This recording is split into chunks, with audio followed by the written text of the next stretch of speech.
so you have gone through your data, you've done your mapping, we've got student-led conference next week, and you're probably taking a look at these and saying it's time to get these data binders done so that students have them in their hands for conferences. You may have used data binders in the past. You may not have any experience. You may be somewhere in between.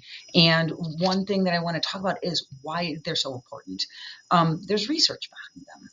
They have a positive effect on student achievement, motivation, self-efficacy. They help develop a growth mindset. By turning over each student's data to them, we're giving them ownership of their learning. They are in charge. A few years ago, a lot of years ago, actually, so if you weren't in the district, you may not have heard of this.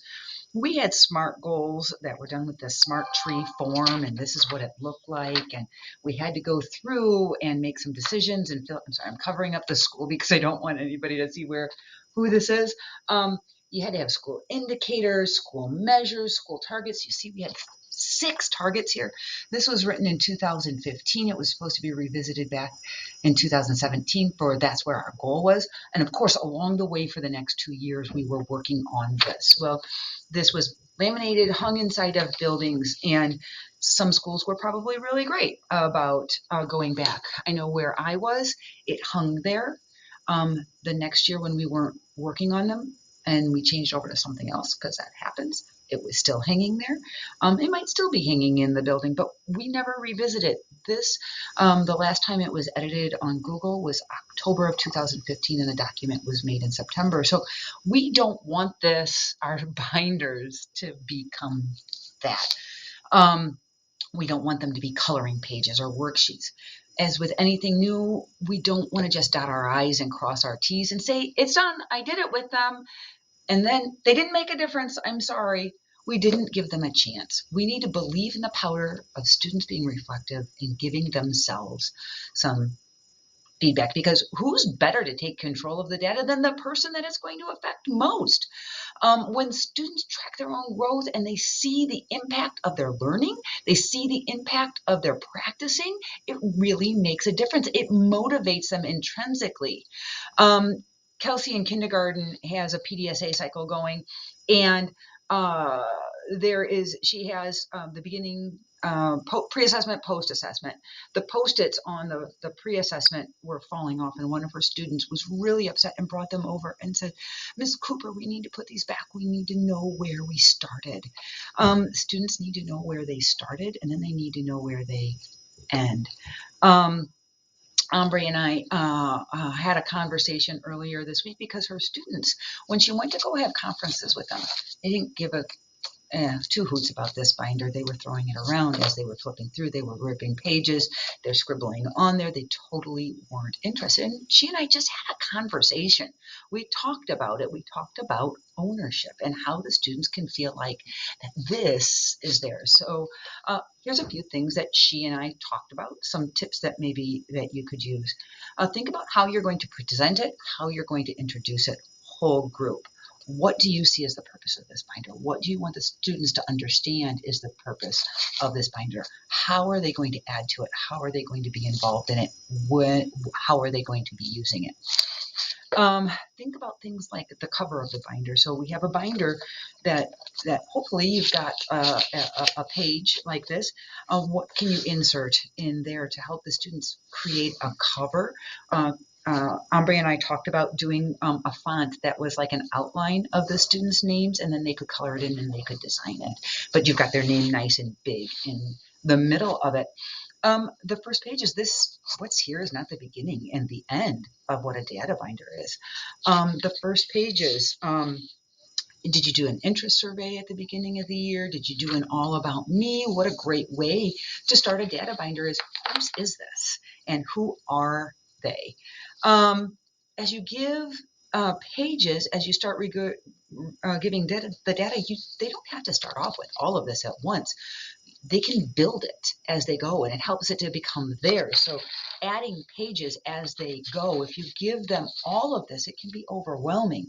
But if you give it pieces to them at a time, they remember that piece, and then they add the next piece, and it helps them to be part of creating this. We talked about tabbing sections. Now, we don't have tabs. Maybe we could get them. Somebody could request them, ask and buy them for us. Ombre, we talked about, she's got some garage sale stickers that she's going to use and fold over. So math is a section, reading is a section, and doing it that way so that they're easy. They're more manageable. They're a little bit user friendly. This is about showing learning and growth throughout the year. So your PDSAs, you can be putting pre-assessments and post-assessments in here. Students need to see growth, and the graphs are helpful and their plans are helpful, but to have evidence in here that is their growth. Hot tip, if you're doing a pre or post assessment that is on paper pencil, 3-hole punch it before you put it into the copier, or 3-hole punch it after the copier. Give it to the kids with the 3-hole punches in. Have them put it in their binders. 3-hole punch their writing for units of study. Have that pre-punched and they can just insert it in here. Have them put the evidence in here themselves.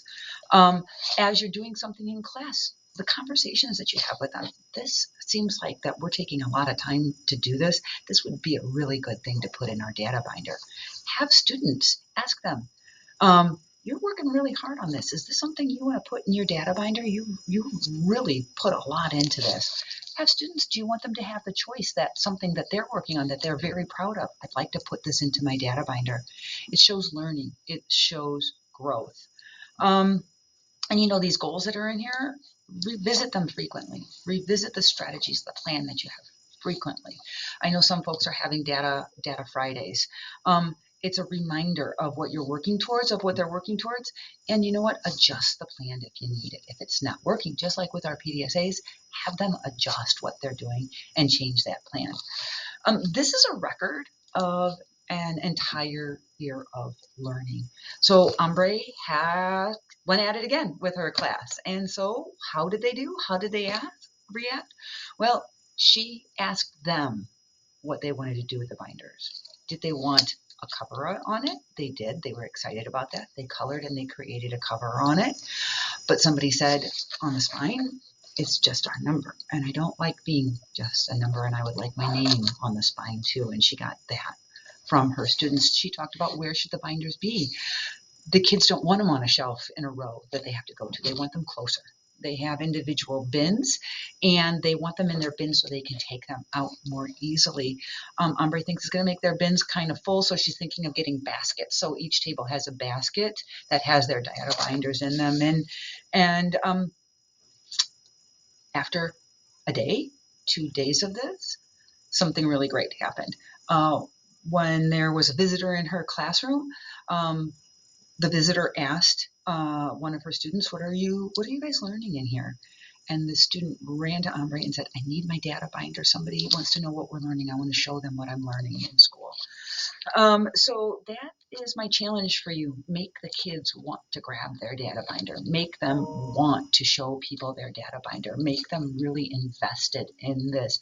And you take the lead on that. You make them as excited as they can be about it in the way that you treat these data binders and what they're used for. Don't let it be this. Don't let it turn into this. Let it have the impact that it can really have. As always, if you have any questions about data binders, we are here, your coaching team, to give you a hand with them. And just let us know and reach out. Have a great weekend.